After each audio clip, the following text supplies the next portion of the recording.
Sir ಈ ರೂಟಿಗೆ ಇಂಥ ಲಪಡ ಆಗೋ ಜಾಸ್ತಿ ರೀ. ಯಾಕಂದ್ರೆ ನಾನು ನೋಡಿದ ಸರ ಒಂದು 6-7 ತಿಂಗಳ ಹಿಂದೆ ರೀ ಒಂದು ಬೆಳಗಾಂನಲ್ಲಿ ನಡೀತಿತ್ತು ರೀ ಅದು ನೈಟಿ. ಪುಣಾದಿಂದ ಬೆಳಗಾಂಗೆ ಬರ್ತಾಯಿದ್ದೆ. ಅವಾಗ ಒಂದು ಬೈಕ್ ಮೇಲೆ ನಾನು ನೋಡಿದ್ದು ಸರ್ 3 ಮಂದಿ ಇದ್ದರು ಅವರು. ಆಮೇಲೆ ಆ ಹಿಂದಿಂದ್ರೆ ನಾನು ಲೋಕಲ್ ಆಗಿ ಬೆಳಗಾಂ ಅಲ್ಲೇ ನಮ್ಮ ನಿಯರೆಸ್ಟ್ ಆ ತಮಿಳ್ನಾಡು ಗಾಡಿ ಇತ್ತು. ಅವ್ರಿಗೆ ಹೇಳಿದ ನಂತರ ಅವ್ರ ಗಾಡಿ ಸ್ಟಾಪ್ ಮಾಡಿ ಅವ್ರು ಬ್ಯಾಕ್ ಸೈಡ್ ಆಮೇಲೆ ಹೋಗಿಬಿಟ್ರು ಅವರು. ಬಹುಶಃ ಇದು ಹಂಗೆ ಆಗಿರ್ಬೋದು ಸರ್. ಇದು ಬೈಕ್ನಲ್ಲೇ ಯಾಕಂದರೆ ಸರ್ ದೊಡ್ಡ ಗಾಡಿ ಬತ್ತಂದ್ರೆ ಗೊತ್ತಾಗುತ್ತೆ ರೀ, ರೈಟ್ಗಾಗಲಿ ಲೆಫ್ಟ್ಗಾಗಲಿ. ಇಲ್ಲಾಂದರೆ ದೊಡ್ಡ ಗಾಡಿ ಇತ್ತಂದರೆ ಲೈಟ್ಗೆ ಗೊತ್ತಾಗುತ್ತೆ ಬ್ಯಾಕ್ ಗಾಡಿ ಇತ್ತು ಅನ್ನೋದು. ಬೈಕ್ ಇದ್ರೆ ಏನು ಗೊತ್ತಾಗೋದ್ರಿ ಸರ್.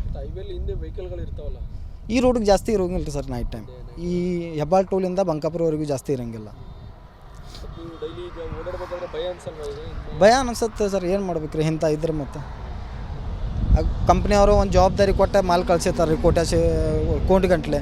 ಮತ್ತು ಹಿಂಗಾತಂದ್ರೆ ಎಲ್ಲ ಡ್ರೈವರ್ಗಳು ಕಷ್ಟ ರೀ ಸರ್. ಇರ್ಫಾನ್ ಅಂತ ಸರ್.